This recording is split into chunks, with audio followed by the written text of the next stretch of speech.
So, welcome to week 2. You came back, which is great. Thank you for that. Like in previous weeks, some classes will be a week ahead, some will be a week behind, but again, hopefully it'll be useful. So last time round we talked about bullying and we said we were trying to define what it was.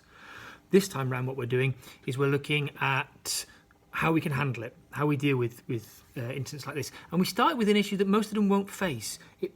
Physical conflict weighs on their mind. They worry about getting into a fight or someone getting in their face. These things rarely ever happen. But we started there because they want to talk about these things. And the key for me, if Futures is going to be useful, they have to trust that what we're saying is true and it's useful. So we want to give them practical, useful, realistic advice.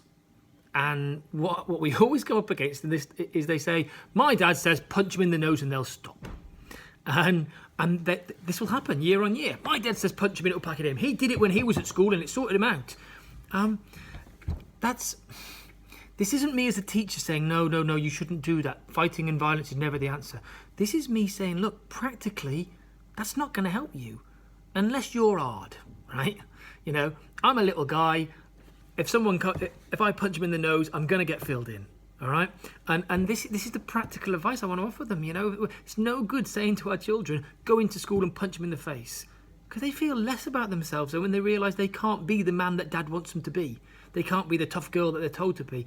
Punch them in the nose is not helpful, not because it's against the rules, but because it won't work. Unless you're the one or two hard kids, it's not going to work for you. So we need to give them more practical advice. So we talk about walking away and we say, well, that's a really hard thing to do. But it's the right thing to do. And we talk about, well, how do you walk away? Because how you do stuff matters. You know, if I walk away kind of whimpering, and that's it, I'm telling my teacher, yeah, they're going to keep shouting mean things at me. So I need to show contempt. I need to walk away going, yeah, whatever, mate. Are you walking away, are you? Well, yeah. Are you scared? You know, you're right, I'm terrified. Yeah, see ya. We need to act like we're not bothered. We need to show that contempt. When someone says something unkind to us, it's not about ignoring stuff.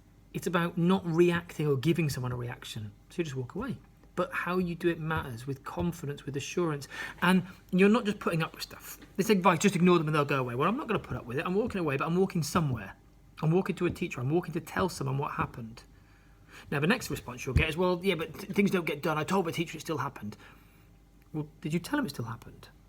Because if I'm a teacher and I talk to... Did I say if I'm a teacher? I am a teacher.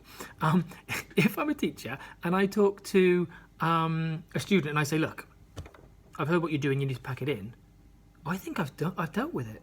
If you don't come back and tell me that they didn't pack it in, well then I won't do anything about it. They've ignored me.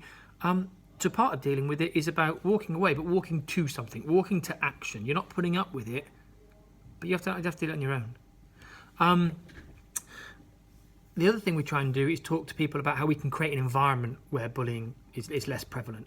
So we'll say, look, if you see someone that's a victim of it, where you see people they're being mean to them, I'm not asking you to be brave and to leap in and intervene, but talk to them later.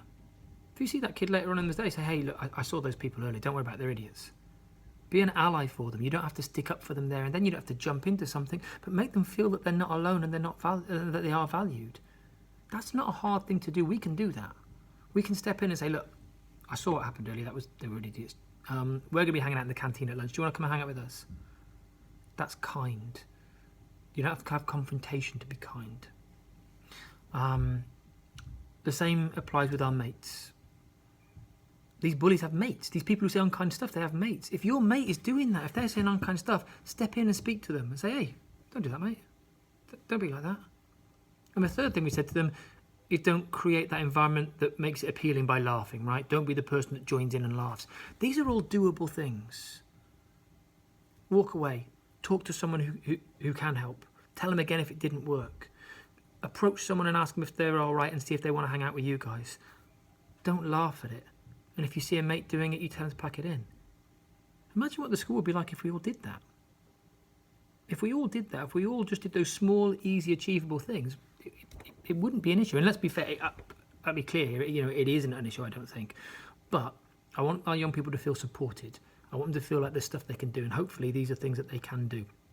So you can help with this by having those same sort of conversations, reinforcing those same messages, and most importantly, perhaps, not setting them up to fail by telling them they need to be big and tough, because all that does is make them feel less capable. Okay, hope that was useful, and I will drop some more information your way next week.